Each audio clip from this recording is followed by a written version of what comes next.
Dumadami na naman ang kaso ng dengue sa Pilipinas. Isang sakit na dala ng lamok na maaring maging delikado kung hindi maagapan. Pero paano nga ba ito maiiwasan at mapaghahandaan? Ang dengue ay isang viral infection na naipapasa sa tao sa pamamagitan ng kagat ng infected na Aedes mosquito. Karaniwang sintomas nito ay lagnat, matinding sakit ng ulo, rashes, at pananakit ng katawan.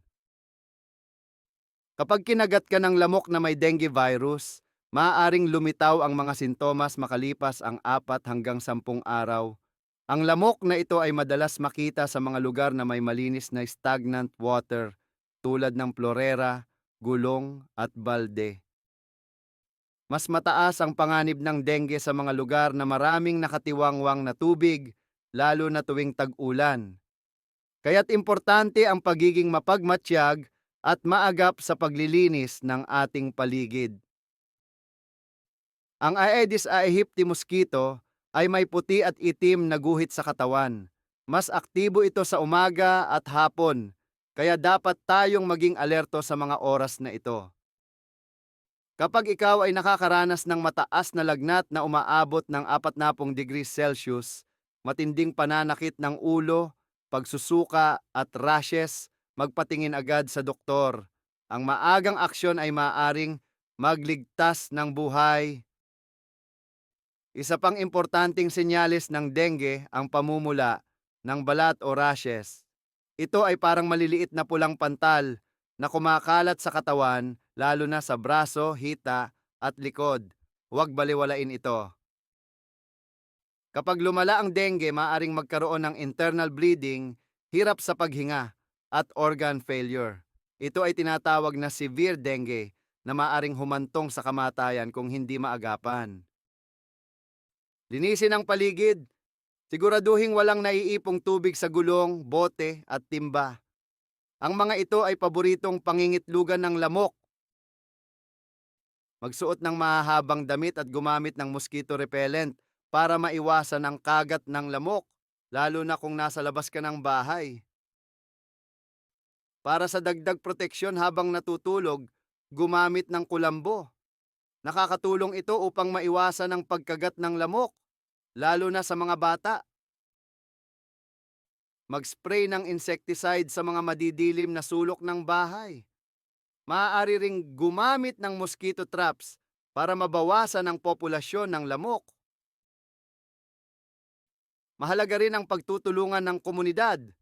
Sumali sa barangay cleanup drives upang masiguro na dengue-free ang inyong lugar. Ang ibang tao ay naniniwala na ang tawa-tawa o gamot sa sipon ay sapat na panglunas sa dengue. Ngunit ang tamang paggamot ay hydration at medical assistance.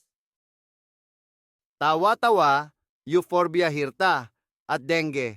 Totoo bang lunas ito?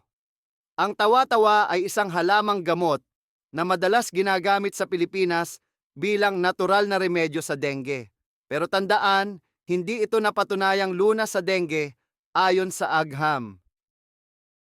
Ano ang kayang gawin ng tawa-tawa?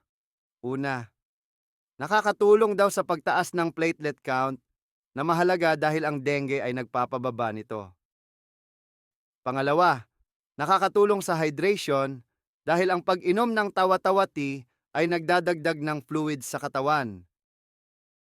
Pangatlo, may anti-inflammatory at antiviral properties ayon sa ilang pag-aaral, pero hindi pa ito 100% na patunayan.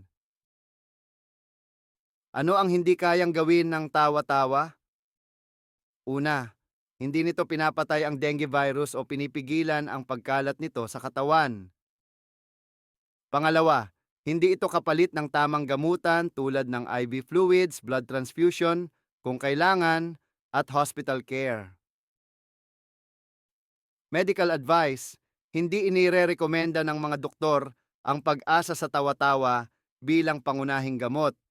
Ang pinakamabisang paraan para gumaling sa dengue ay sapat na hydration, pahinga, at agarang pagpapatingin sa ospital kung lumala ang sintomas. Kung may sintomas ng dengue, huwag mag-self-medicate. Kumonsulta agad sa doktor.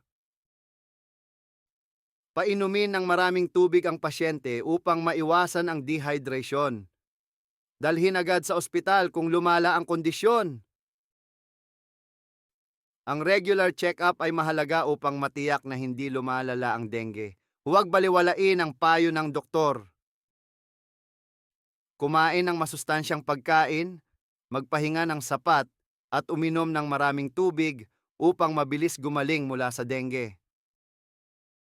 Ang DOH ay may tinatawag na 4 na S strategy para labanan ang dengue: search and destroy, self-protection, seek early consultation, at support fogging operations. Alam mo bang mas lumalala ang dengue dahil sa climate change? Mas maraming ulan at baha, kaya mas maraming lamok. Kaya dapat tayong maging mas alerto. Sa ngayon, walang specific na gamot para sa dengue. Ang pinakaimportanteng gawin ay uminom ng maraming tubig at agad magpunta sa doktor para maiwasan ang dehydrasyon. Alam mo bang may mga natural na paraan para iwasan ang kagat ng lamok? Gumamit ng mga herbal mosquito repellents tulad ng citronella, tanglad o lemongrass at eucalyptus oil. Pwede mo itong gawing lotion o itanim sa paligid ng bahay mo para panlaban sa lamok. Mayroon ng dengue vaccine sa Pilipinas, pero ito ay para lang sa ilang specific cases. Konsultahin ang doktor kung ito ay nararapat para sa iyo. Laging maging alerto at panatilihing malinis ang kapaligiran. Mas mabuti ang pag-iingat kaysa sa paggamot. Kung may natutunan ka sa video na ito, i-share sa pamilya at kaibigan. Maraming salamat sa panonood ng aming documentary tungkol sa prepping sa Pilipinas.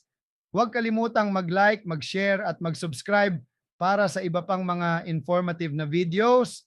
Maging ligtas at maghanda.